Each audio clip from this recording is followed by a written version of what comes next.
this is basically how to give a scientific presentation according to Wayne. And this is an important topic, swimming, guys. Not only for the postdocs, but for everyone here. For you guys, it's competitions, right? And how well you do. You'll see as you go along, it's very little about the data and more about how you can sell the data. Same thing for graduate students. When you get ready to go and get a postdoc, a lot of whether or not you actually get offered from the lab will have to do with your presentation and how it was received by all the other members of the lab, not just the PI. And for the postdocs, this is the point where you guys need to get really good at it really fast, right?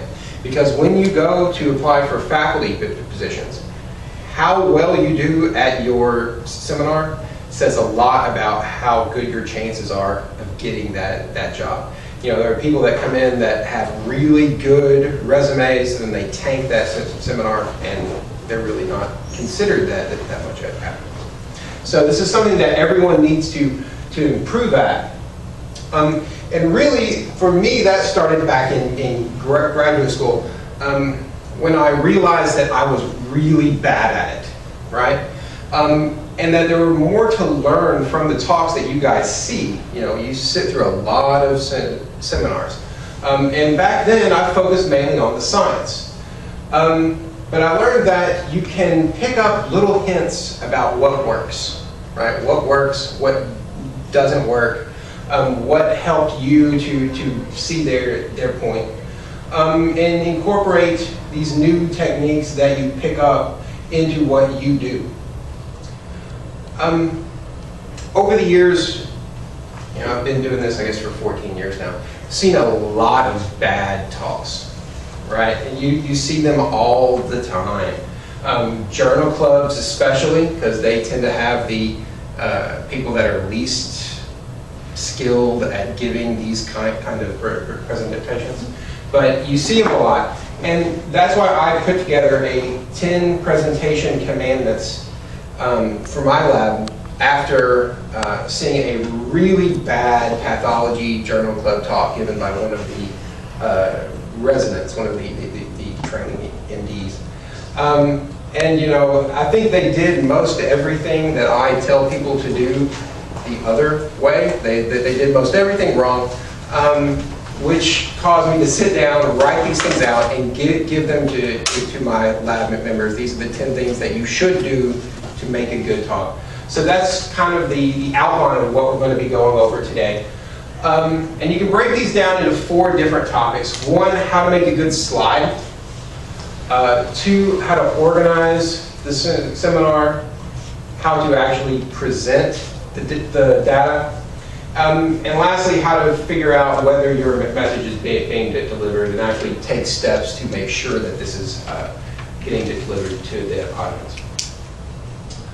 So first thing about slide design, and a lot of this stuff is going to seem intuitive.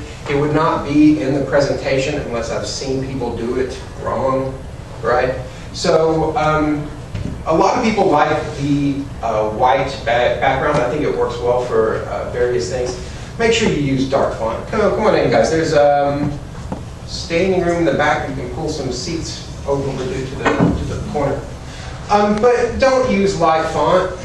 Right, it's difficult to read, and the audience will be straining to see what it is you're actually trying to do.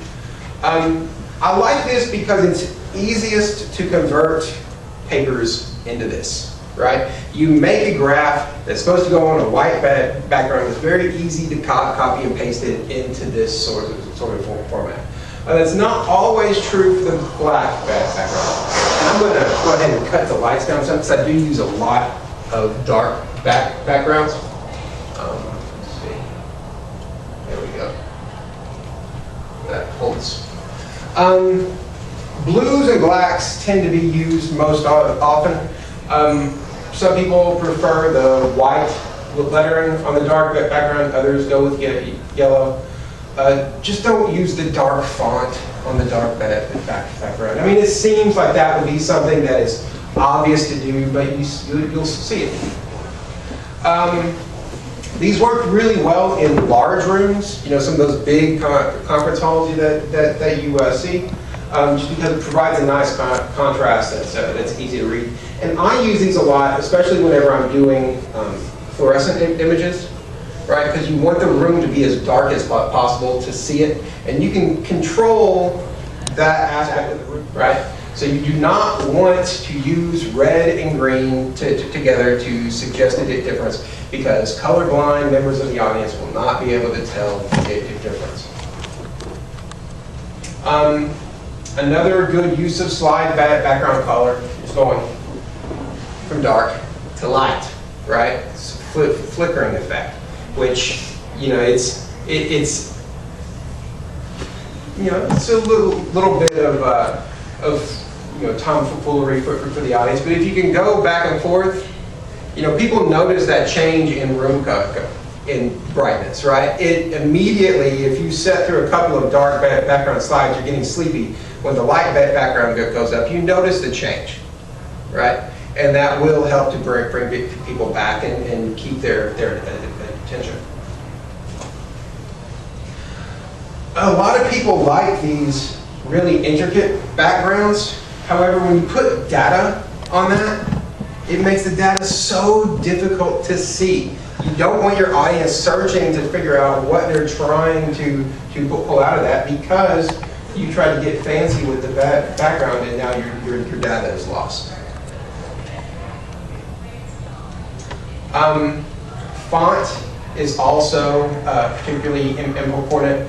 This happens a lot whenever people put graphs and data into their talks, and they scale things down. And they scale it down so much that you can't really see what it is they're trying to show. So when you put things into these PowerPoint talks, blow up the font so that it's obvious what it is that the graph is supposed to show. Who knows what a serif is? Come on, there's got to be some font nerds in here. Serif? With little tracks on the ends of the letters? Yeah, the little extra parts, the unnecessary little extra parts to the letters. These are pretty, but they take longer to read, right? Your eyes don't focus in on them quite as fast. This will speed things up and be a lot more clear. So generally, whenever I'm putting together a talk, I use mostly these sans serif fonts. Word slides are boring. Please keep in mind that the words you put on a slide play an important role in what you're trying to accomplish. A few words mixed with pictures can convey an idea well and direct you to talking points in your presentation. However, a lengthy paragraph or series of points can dilute your message. While word slides are the easiest to put together, they are incredibly boring to the audience, and a long series of them can be unbearable. Do not read your slides. That is of critical importance. And this is more so for the non-native English speakers than for the native, because the natives don't do it as often. The non-native English speakers tend to use the slides as a crutch, right? They write down on the slides exactly what they want to say, and then they read the slides. That's not what the slides are supposed to do. It's not your script. And the audience, especially at this level, are fairly well read, right? They can read. They do not need you to read the slide to them. In fact, if you put text up there, the audience will read them. So limit the amount of text that you use. Because as you put text up there, even if you don't read it, the audience will. And if it's a lot, then they're not listening to you, they're reading your slide. But sometimes if you summarize your work, then you will have that. Exactly. So the only time I use a word slide, right, the purely word slide, is when I'm doing conclusions. And even then, it's not always that. And I definitely don't read them, right? I still will put them up there in a bullet point and then discuss them, even if I'm just paraphrasing them. I'm not reading them. Any other questions about that point? Go ahead. What's the problem with reading your conclusions? I mean that when you say something else and what is written there is different from that, it may be paradoxical in your mind. Although the meaning are the same, but True. You don't want to conflict with what's on the paper and what you say. But going through and reading the slide, the audience will be reading it with you, right? And reading something while someone else is reading it to you is boring. I mean, it just is. It's not intellectually stimulating at all. and should we just mention the important words in our presentation? Important terms and words, just only few words in every slide. Yes, I will limit it to, a handful, like a short phrase, not even a complete sentence, to draw your attention to here is what you're supposed to be getting out of the slide, rather than put up a long discussion that they have to read. Do you have a question? I had a commentary rather than a question.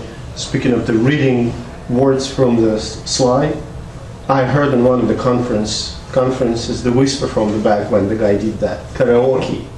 Yes. It looks like karaoke, especially when you follow the words. Right. And it seems not very nice to the audience. It does not look polished, right? You don't have to be very experienced for your talk to look polished. All you have to do is follow a few key ideas, one of which being not reading your slides, and we'll get to some others later on.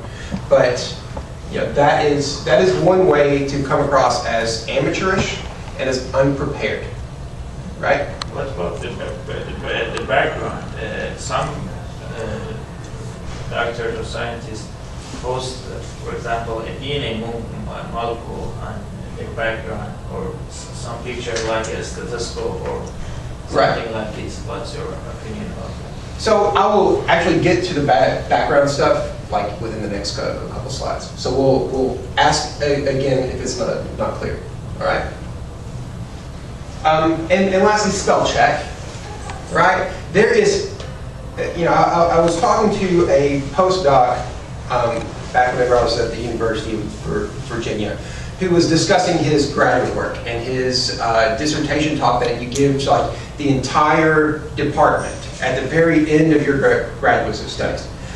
And he misspelled the protein of interest in every single slide, right? And if you've ever been in the audience, whenever you notice something is misspelled, especially something that's going to come up again, you stop paying attention to what they're doing and start looking to see if they're misspelling it every time, right?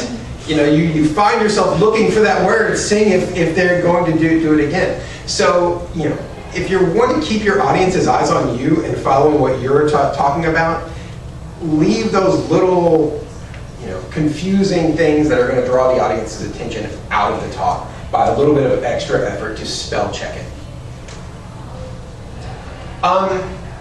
So this is actually a very old slide, and it has nothing to do with science whatsoever.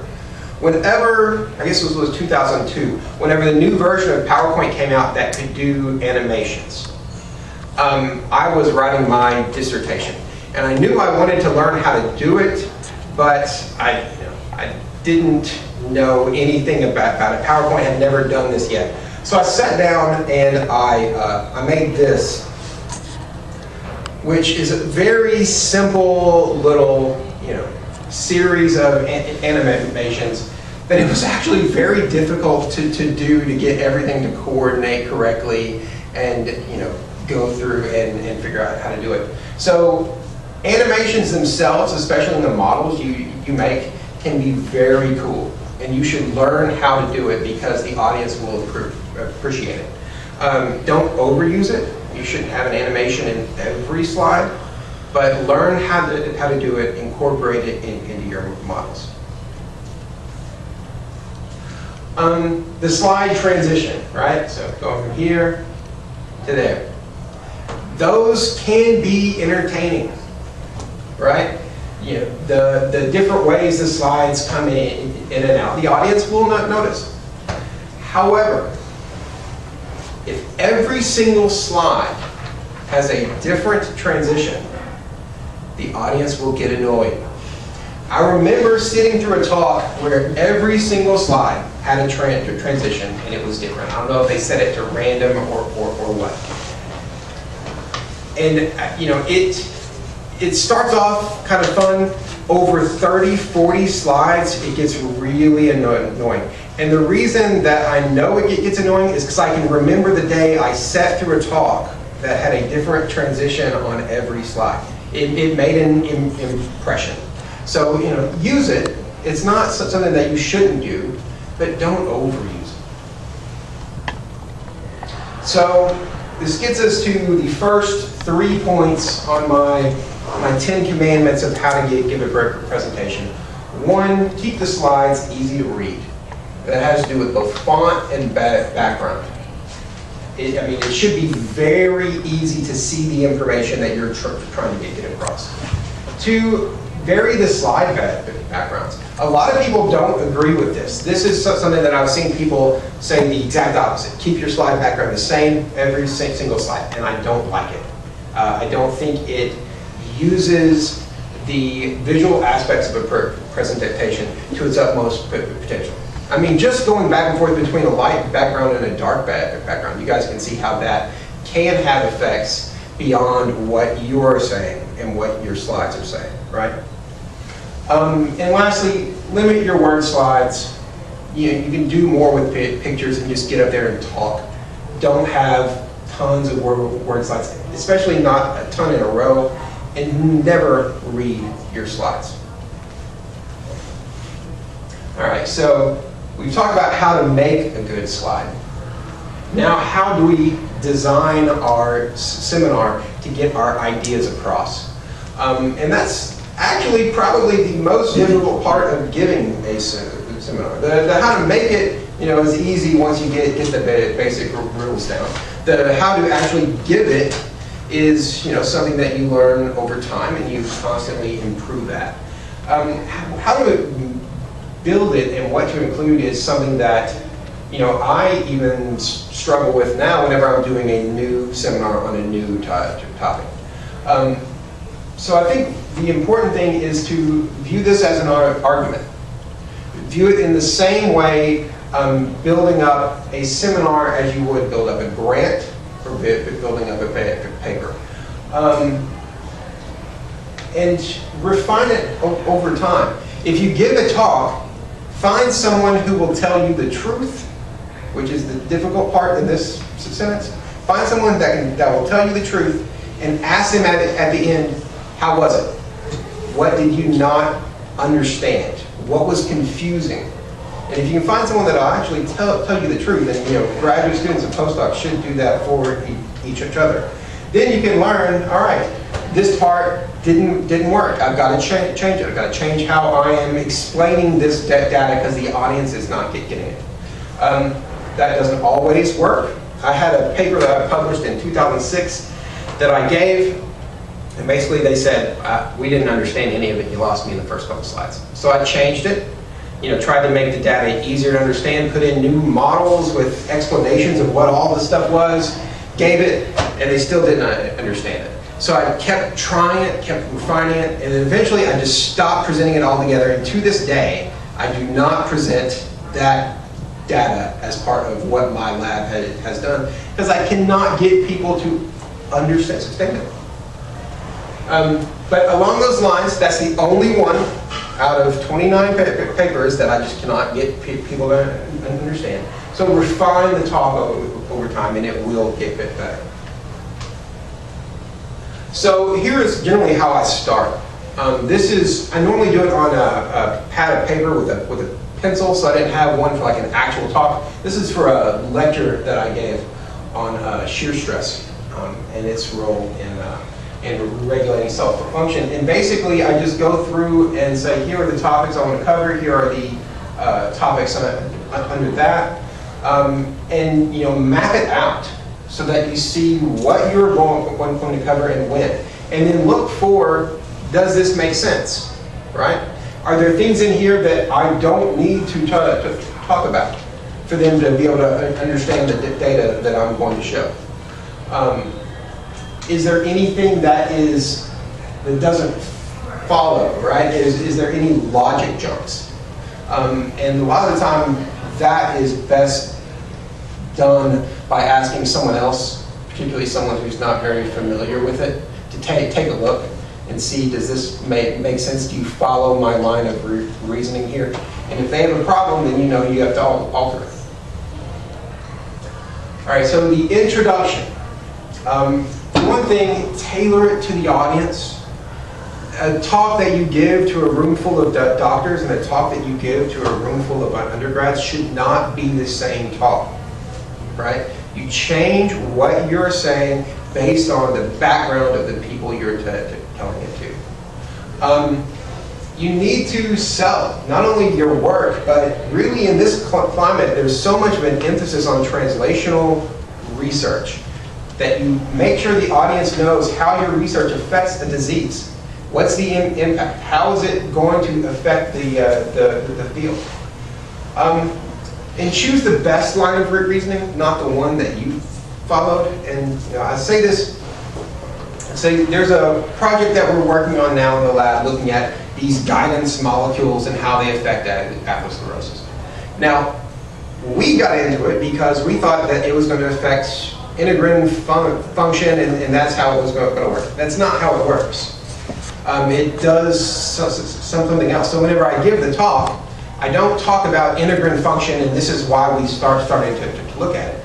I sell the fact that this protein is known to be in a region of the gene that's associated with atherosclerosis, that is associated with inflammation in other models. I sell the best line of reasoning for the data, not the line of reasoning that got me to actually do the experiments. And frame your question. Make sure that the audience understands exactly what it is you're trying to do. State it explicitly. So this is a picture of construction of a door here.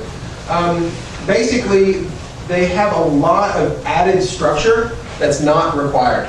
This is not a load-bearing wall. But they put in all of this extra material as if it was holding the floor above it up. Basically, all of this stuff that they're doing here is unnecessary. You don't need it to be able to maintain this structure. And people do this all the time in their talks. They give a lot of background that you don't need. And more for the audience is not better. A lot of the time it's the exact opposite. This is not a forum to show what you know. You're not there to show off and say, here is all of the information I know on this topic. You have to narrow it down to what they need to know to understand the data. In my lab, a lot of for the first couple of years, we worked on shear stress projects, right? So how blood flow affects vascular function. Now, there are multiple projects in the lab that have nothing to do with shear stress. However, whenever these guys are getting up there and giving the talk, a lot of the time they would still be talking about shear stress in their background, even though there was no need for the audience to know about that, right? They don't mention it again, but it was still in there because they got so used to doing it. So really take a look at your data and say, all right, what is required for the audience to be able to understand what it is I'm saying? And if it's not required, don't include it. And know your key points. This will come primarily from your outline. And make sure that you make them. And use the titles to make sure that you make them. A lot of the time, people might not understand your data. Based on their background, they might not. Whenever I look at freaking ion channel work, I have a hard time seeing the point that I'm supposed to be getting out of this line graph, right?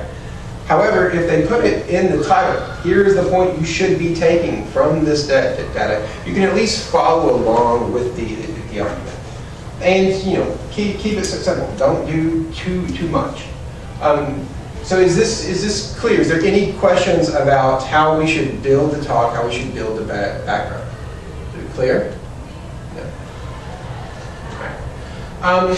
So we get to data. And this is something that people do a lot. They will put in this massive data slide with all kinds of information on it, which is, the audience takes a little look at this and goes, well, I don't know what I'm supposed to be getting out of that. Or what's worse, what I don't like even more, is when you put up a massive data slide and then you highlight a small portion and go, just look at this part. That says that this is the only part of the data that was worth them showing. However, they did not feel it was worth their time to cut the other stuff out and make a new slide that just had this part of it in it. It's laziness. And when you throw all of this extra data up, they start to ask, well, why is it that I don't need to pay attention to this stuff? This looks like a lot of information to just disregard. So the general rule for my lab is one idea per data slide, right? And make sure that you highlight exactly what that idea is here in the title. So we cut everything down, even when we're giving journal clubs. That's the harder part, is taking a large figure, cutting it out, and saying, all right, what are the ideas? What are the main ideas of this figure, and breaking the figure down into those ideas. And you can group them together on a single slide, but keep the single idea per data slide there. And summarize the main findings, highlight it, and then add little cues. This is not only for the audience, it's for you as well. To make sure to explain certain things, to make sure that the data is clear. So, say exactly what the treatments are. Put in little keys at the bottom where they should be looking, all right, brown is this thing, blue is that. Those sorts of little details help a lot for the audience to be able to understand exactly what it is that you're trying to do. I have a question. Yeah. So speaking of the titles of the slide, what do you prefer to put there? The description of what's on the slide, or the finding of what's on the slide? The finding, right? And that is mostly because the audience should be able to, to daydream a bit, because they will, right? No matter how much you want to pay attention, you will think of something else. So if they didn't hear, if they missed what it is that you were trying to say whenever you were explaining the slide, they should be able to look up at this slide and just from the title alone, get enough information that they can follow along with the line of reasoning. That's why I limit it to exactly what the slide is supposed to say, not a description of what it is you were trying to accomplish. All right, method slides. And the main problem I have with method slides, and it's not their inclusion, I think method slides are important for the people to understand exactly what it is that they're trying to do. But people will put them as if you're writing a paper. This is not a paper. You don't go introduction, methods, results, right? You put the method slides in as they're needed. Otherwise, by the time you get to the results, people forget what it was, what the method was for you to actually get the data. So I normally go, here's the question, here's how we went about testing it, and here's the answer. So put the method in right before the data, not all together at the very front. And getting back to that daydreaming point, use summary slides often, right? Because people will lose focus. It happens. I'm a horrible example of that. I will have every intention of paying attention to a talk. It might be a talk that I've been looking forward to all day. However, once I get in there, I'll start thinking about something else and lose focus and miss 2 or 3 slides worth of material, and then you're behind and it's hard to catch up. So to help the audience out, put in a summary slide every section at least, so that they know exactly what it is that they were supposed to have got. And models are always better than text. We talk about these summary slides at the very end where we're showing our conclusions. I always prefer to have a model. And it's even better, it works good for me because I do signaling work a lot. If you can start with a simple model and then build it with each section, then the audience can see exactly how the data you just showed them fit in with everything else that we had shown. We can start off with question marks here. We don't know how this happens. And then after we show the next set of data, we fill that in and build it as we go. Questions on that? No. All right, so this brings us to the second set of our commandments. Make it like an argument, map it out, make an outline. Change the presentation based on what the audience is, who the audience is. Look at your introduction, the amount of information that's in there. It's normally more than what you need. So cut it down to what is required for the audience to be able to understand the talk. Limit it to one idea per slide, and put it in the title, what that idea is, so that the audience can look at it and go, all right, this is what he's trying to show. They can then look at the data and go, I don't believe he actually showed that with the data. But you should at least put it in there what it is you want the audience to take from that slide. And at the end, summarize often, and use models whenever you can. All right, so we've made the slides, we've organized the talk, and now it's time to actually get up and give the talk. And that's when people start to freak out, right? Because nerves get all of us. And it's important to remember that people want you to do well. For the most part, they came to this talk to learn something. They do not want you to fail.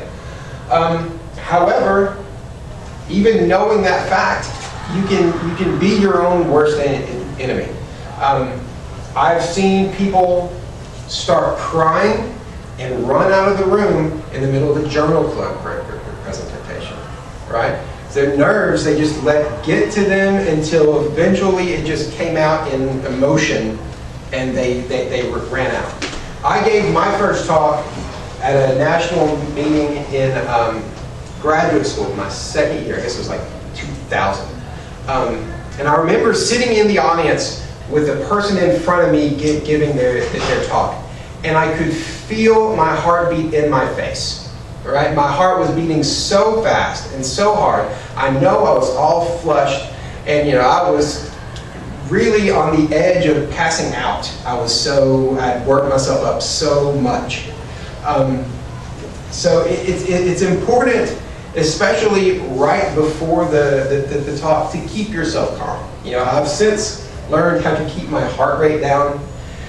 Breathe deeply, a couple of deep breaths will get everything calm back down. And if you can start calm, you're fine, right? If anyone that's given a lot of talks, or someone that's gotten up at a national meeting with this giant room and given a talk, they'll tell you, as soon as you get up there, that's the most nervous you're going to be, right there at the very, very beginning. As soon as you start to give some of the slides, you'll calm down and you'll settle into it. How calm you are at the beginning affects how that first part of the talk goes and how easily you calm down during the talk. And lastly, just be yourself. Try to be conversational. The other thing is to have fun. The nerves can actually serve a very good purpose. Nerves, if they're a little bit They give you a little bit of energy. They give you a little bit of extra pep, which you can use to turn into energy for your talk, which is good, right? No one likes to see someone that's very calm and not moving around, that's very calm demeanor. It's much more entertaining to watch someone that's actually enjoying the material. And this is an example of Obama's first State of the Union address. Did people see that? Most people. Whenever he gave that talk, he's a good speaker. It's obvious that he, enjoys getting up and being in front of the crowd. You don't have to agree with what he says, but he is a great speaker. You look at the Republican response to that. It was awful, right? I mean, he had no energy. He walked out, was very deadpan. It looked like he was reading it off the teleprompter, which Obama might have been reading it off the teleprompter too, but he didn't look like he was reading it off the teleprompter, right? So, your energy has a lot to do with how you are received. A lot of the time, when you give a talk, the people that see it, they won't remember a ton about what you said afterwards. They'll remember how you said it and how entertaining you were as a speaker more, right?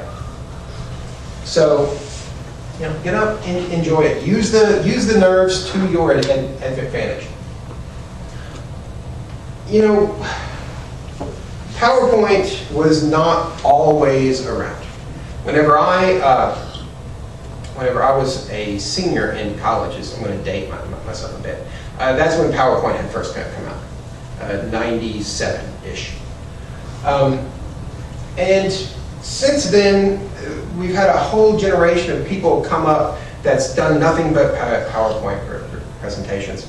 And it's easy for that to become a crutch, right? People look at the PowerPoint presentation as the presentation, and you're just up there to guide people through it. That's not what it's supposed to be. You are the presentation. How you give the data, explain the data, that's the presentation. The PowerPoint is just a tool. If you've ever seen Steve Jobs give a talk, he can talk for half an hour longer with 5-6 slides. He just gets up there and talks, and will occasionally change the slide. The slides never have words on them, to tell you exactly what you're supposed to think. He just uses that as a background for him, or used to. Engage the audience. So a lot of the time when you see people give a talk, and you can see this at every level, people are guilty of this. It's giving a talk like this, right? And you hardly ever see them look at the audience. They stare at their slides the entire time. Why is that? Why are they staring at their slides the entire time? Someone had it. Probably because they're not sure of the knowledge of the material. They can say it by heart. Exactly, right? They are unsure of themselves, and it comes across, right? It's easy to see that. That is, what you're afraid of, looking like you don't know what you're doing, is exactly what you're doing whenever you turn around and just read the slide. So turn around and look at the audience, right? Especially with science. Science is not always entertaining. I mean, it's not. It's by nature, it has the capacity for being boring. However, if you make eye contact with the speaker, right? Sustained eye contact for more than a couple of seconds each, you know that the speaker is aware that you are in that room, right? You are much less likely to fall asleep and to, just completely zone out if you think there's a possibility that speaker is going to look at you and see you. So that is, one method that the speaker can use to, engage the audience more. And a lot of the time people think of eye contact as just, our eyes met, that's it. However, when you're the speaker, that time is different than whenever you're in the audience. So when you're in the audience, you actually require a little bit longer eye contact to feel like the speaker was looking at you than if you're the speaker and I know exactly who I'm looking at. So hold it for a little bit longer than what you think you need to, because you misgauge it. And I've said it before, I will say it again, be conversational. This is something that I really didn't do early on. Whenever I was a grad student, I would practice my talk and practice, so that I knew exactly what I wanted to say every slide. And then I would get up and I would say exactly what I wanted to say for every slide. And my mentor, was talking to me one day and mentioned that my presentation was a lot like a used car salesman, right? You can be over polished. You don't want it to be so that you are saying the exact same thing every time. That's not good. You want to have a general idea what you're going to say, and then just get up and wing it, because it comes across so much better than if you memorize it. Pointer abuse. This is something that is incredibly distracting, and most people don't realize they're doing it. But in the audience, you know where that pointer is, right? It's if you've ever been in the audience and someone is doing this, right? So you're supposed to look here. That's distracting for one. However, you also notice if your speaker is doing this. So they're trying to point to something, but the nerves have taken hold of their hand so that they cannot get it straight on a single point, which happens, right? Even to people that have given a lot of presentations. What you do is you take this other hand and you hold that hand, right? Yeah, I did. You hold the hand, and you can even do it subtly down here, right? So that it's not just going all over the place. Because if they see that, they know you're nervous. And if they know that, then they start to pick up on other little things, like how you sound whenever your mouth gets dry, or a little break in your voice, when the nervousness comes out that way. And they start looking for that rather than looking at the data. So if you can hide your nerves by holding on to your hand, you'll be better off. And the other thing to do is don't allow the pointer to go all over the room, because at that point, people are not looking at the data. They are wondering if their retinas are going to be burned out whenever this pointer finally gets pointed straight at them.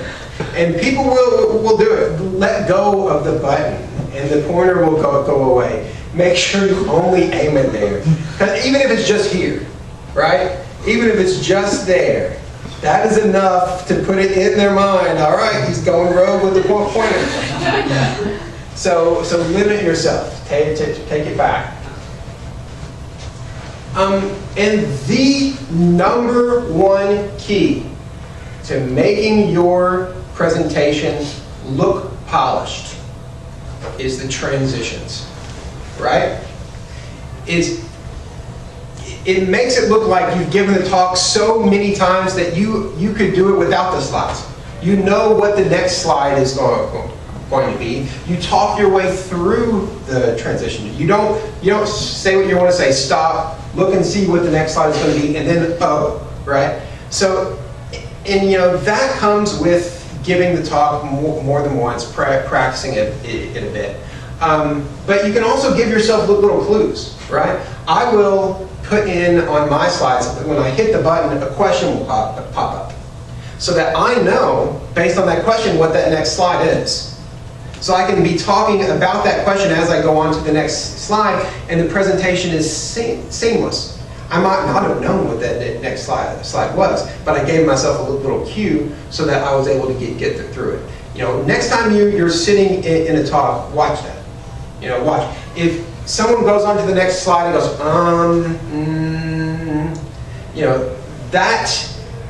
that comes across as being very unprepared and unpolished. And the good talks, the ones that you sit through and go, wow, that was really great. Notice it. He will have gone through the slides and not once did one of those things where he's like, all right, where is this going next? And then this is an important part too, right? The most difficult transition is that first one, from not speaking to speaking. I do not memorize any of my talks. If I'm getting up and giving a presentation at a national meeting, I do not memorize that talk. But I know exactly what I'm going to say, maybe the first 2 or 3 lines before I ever hit the podium, right? Because knowing exactly what you're going to say helps you to get up there, get started, get the ball rolling, and then then everything starts to calm down. Time limits, and this has a lot to do with competitions and national meetings and things like that. If you've ever given one of those or even been in the audience, this guy looks familiar, right? Yes. So you've got the green light saying plenty of time, yellow light saying almost done, and red light saying you're over. Whenever that red light comes on, the audience is not hearing you anymore, right? They are wondering how long it's going to take you to stop, because they can see the red light too. They know that you're supposed to be done. If you go on for 5 more minutes and show 5, 10 more slides, there's no point to that. The audience doesn't care about those 5 or 10 slides. They know you're supposed to be done. You're not going to accomplish anything by going through them. Practice it so that you don't do that, right? But once you hit that red mark, just finish, right? Finish up, save time for questions, and if you go further, it's not going to help you.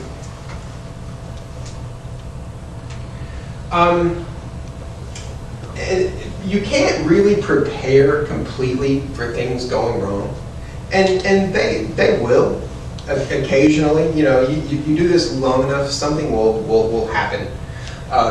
The projector won't work. So when you say things go wrong, you mean technical difficulties? Right. Because there's a couple different ways. Yeah, technical. Not a scientific screw-up.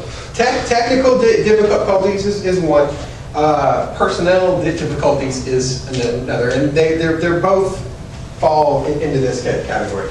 The technical difficulties, my only advice is plan ahead, right?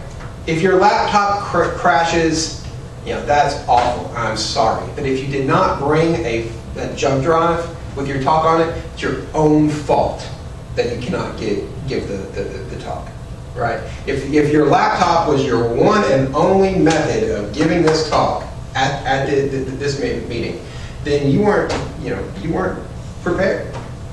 So bring it back up. And if something happens in the middle, be conversational. Don't panic. Keep the mood light. Make a joke if that's your thing, and then ask for help. Right? Don't toil away by yourself. There are normally people, whether it's Mikhail running things, or the speaker, or the organizer of the conference, or the teacher that's putting everyone up on stage and making sure their PowerPoint's ready to go. Someone is there in charge, and when something goes wrong, it's not just you that looks bad. It is them as well. So they are going to be very willing to help. So ask. And don't panic. That's the key. Questions from the audience is the other one, right? So you can get the scientific equivalent of a heckler, which I have seen, right? Someone up giving a talk and then someone screaming things from the audience arguing, which if you do get a question in the middle, it's fine, right? Some talks you even actually ask for that. If it's something informal like this, you can say, all right, if you guys have a question at any time, stop me, and everyone knows what's allowed. If it's something where you're timed, right, when you got like a 10-minute talk, that's a little bit less allowed because it throws you off. But you can go about it a couple of different ways. If the question is something that's clear and you can answer it quickly, answer it right then. Quick answer, go on. If it's something that you'll be talking about later, you can go, all right, it's a great question. I'm going to deal with it in a couple slides. That will normally stop them and they'll just listen. If it's something that you can't answer quickly and it's something that you're not going to talk about in a couple slides, I generally will say, it's a great question. You don't really have time to go into that here, but I'd love to talk to you afterwards about it. If it gets confrontational, which it can, you guys probably won't get confrontational with smart kids. But whenever it happens to like scientific conferences, people get very defensive about this stuff, right? This is people's career. And if you get up there and are giving a talk about why someone else's data is wrong, and they're in the audience, you might hear something about it while you're up there on stage. My best advice is to diffuse. I've heard people, the audience go on for like 10 minutes, and at the end, the presenter was like, I'm sorry, can you repeat the question? Which got a nice laugh from the audience because, they knew he meant it smart alecky. And at the same time, it was obvious that there was not a question in there. It was just a rant. So, if you can diffuse, it would be better. If not, just say that, we can deal with it afterwards. Any other questions about that? Comments? Well, I would also like, I just saw one presentation, without names, but if you constantly interrupted during the talk, I saw it, be patient. Because presenter can get mad about that and start to offend the person. Don't do that. Right. It looks badly, very badly. Yes, I agree. Never get angry, or if you do, never show that you're angry. Go back to your lab or office and complain there. But don't do it up in front of the group. It does not look good. All right, so you're finished. It's time for the Q&A, and there's people standing up and asking questions. That's a good thing. Right? It's a bad thing if they don't. If there are no questions at the end, it's a pretty good sign that you lost them at some point. Right? So don't be worried if you get a lot of questions. That's actually something you want. Be personable and acknowledge the question. This is something that you will see almost to a laughable extent, but as people see more and more of these talks, every question you go, that's a great question. Even if it was not a great question, say it was a great question. And deal with it as best you can. If you don't know the answer, say, I don't know. That's an excellent point. We will look into that. Or, if you can deflect it without obviously deflecting it towards something you do know, acknowledge the fact that you don't know. Because otherwise the person's going to say, you never answered my question, what about this? So say, I don't know. But on a related point, we do know this, right? And that kind of feeds into what you're talking about. So we'll look into that, but we do have some insight into what it is you were asking about. And this point is something that I don't do anymore, but I ask my graduate students to do and I ask my postdocs to do. When you're giving a seminar on your own work, right, have someone in the audience write down the questions. That will be so informative to you afterwards. At the time, You ask someone 5 minutes after they gave a talk, so what questions did they ask you? They might remember one, right? Just because you're dealing with them as they come, and for whatever reason, I don't know why, but I can never remember what was asked afterwards. So if you get someone to write them down, you can look at it and go, all right, I got questions on this and this. I always get questions on this. I'm obviously not doing a very good job explaining that. So you can go back and change your talk based on the questions you get. Or at the very least, prepare answers for those questions in the future. You'll be surprised how many times you'll get the same question more than once. And if you have an answer ready, or some people like it, some people don't, but putting in a slide afterwards, just to show someone asks a question, you go on to that slide and here's the answer to that. But at the very least, you can be better prepared, and it'll help to tailor your talk in the future to limit the confusing things. And I don't think I included it in here, but always include it in an acknowledgement slide, right? Especially once you get to the level of a PI where you're really not doing the work anymore. I mean, to a large extent, I'm useless in the lab these days. So whenever you're giving a talk, make sure to acknowledge people that actually did it, collaborators, and funding. Especially if you get, at your stage, you don't think about it as much, but if you have a fellowship or anything like that helps out monetarily, they love for you to include their name on there at the end of the talk saying, by the way, this work, if you liked it, was paid for by this.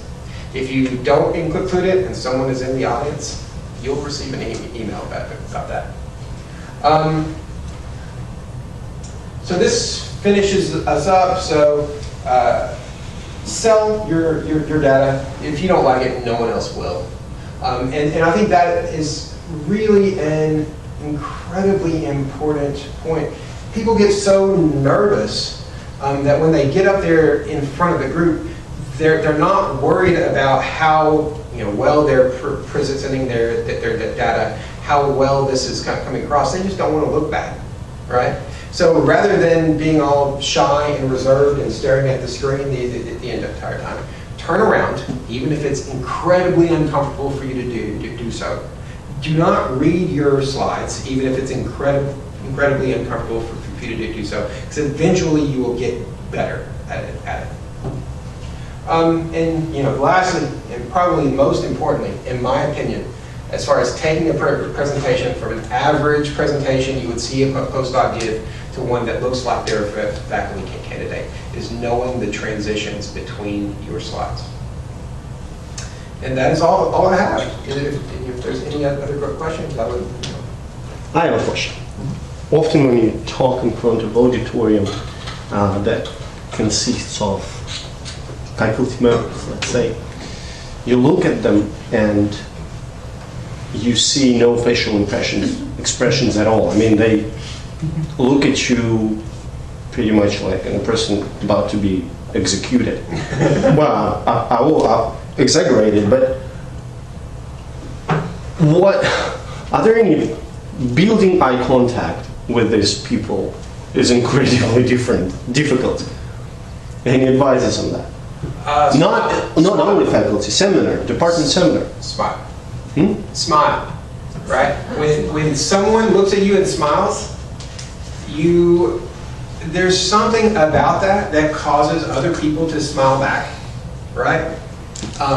If you're giving your talk and you've got a very serious face and you're looking at them very seriously, they're likely to match your facial expressions, right? It's just psychology. So if that bothers you, that they're looking at you seriously, smile. Yeah. A few questions. First, about the background thing that you asked. You told us to use simple background slides.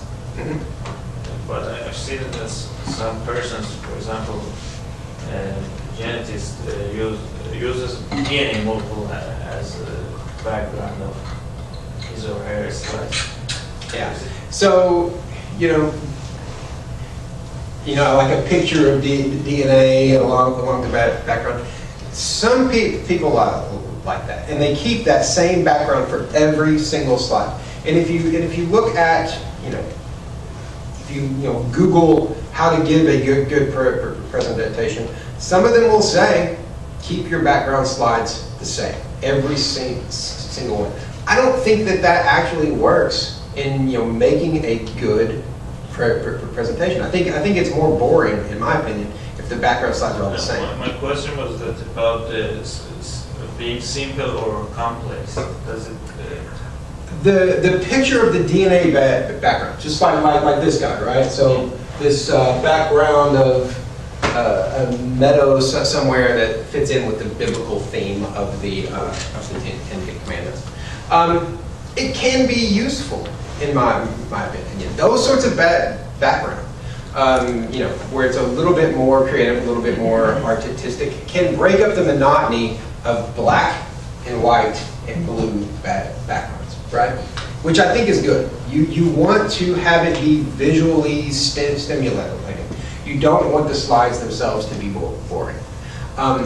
Would I use it every time and in every case? No. If you've got a blue background with a picture of DNA on it, that's not always going to look best to show your data. You've got a IHC image with black background with different colored images on it. That's going to look better, in my opinion, if the slide background is black. Not just because you've got a black image on a black background, but because when you go to that black background, a lot of the time this is the most light in the room. When you go to the black background, that'll lower the lights, right? In time for you to show something that is best shown when the lights are lower. Then you can go back to something brighter and wake people up. But does it always work? I don't think so, personally. But I've heard people, whenever I've, told a graduate student to vary their background, their mentor will come back and say, no, you never vary your background, it's all the same. And I don't agree. And what's called the emblem of university, some people use. I love to show them. So, I had a beautiful image of the University of Virginia, the Rotunda, which I don't know if you guys have ever been there. It's a beautiful university built by Thomas Jefferson back in the early 1800s. And some of the original buildings are still there. Most of the original buildings are still there. But it's whenever it snows, it is an absolutely beautiful campus. So I had a picture of that I like to show at the beginning of my talks, right? Rather than just a blank background with the title, I'd have a picture of the university with my information there at the bottom. I don't include it for all the slides, right? I won't have a picture of the university emblem at the top right corner, right? People, hopefully they're not going to forget where you're from. You can show it at the beginning, you can show it at the end, to help people remember, here's my name, I'm from here. But you wouldn't put your name in the top left-hand corner of every slide. People will remember that sort of thing. So, especially if it's a pretty image, but I wouldn't necessarily include it in every slide. And what about citation of articles that you would like to use in your... Right, so if you pull a figure from another article, especially review articles, because review articles have some beautiful models and things like that, always cite them, right? At the, you can put a little bottom, so-and-so et al., this journal, this year. Otherwise, if you're ever in, like giving a talk at a national meeting and you put something up there and don't cite it, and the person that drew it is in the audience, you will hear about that, right? And plus, it's always nice to cite it. If you are the artist out there in the audience and you see something that you drew pop up on screen with your name at the bottom, it's always nice, right? You appreciate when other people appreciate what you've done. As far as individual papers go, like say you're not showing anything from that paper, you just want to talk about it.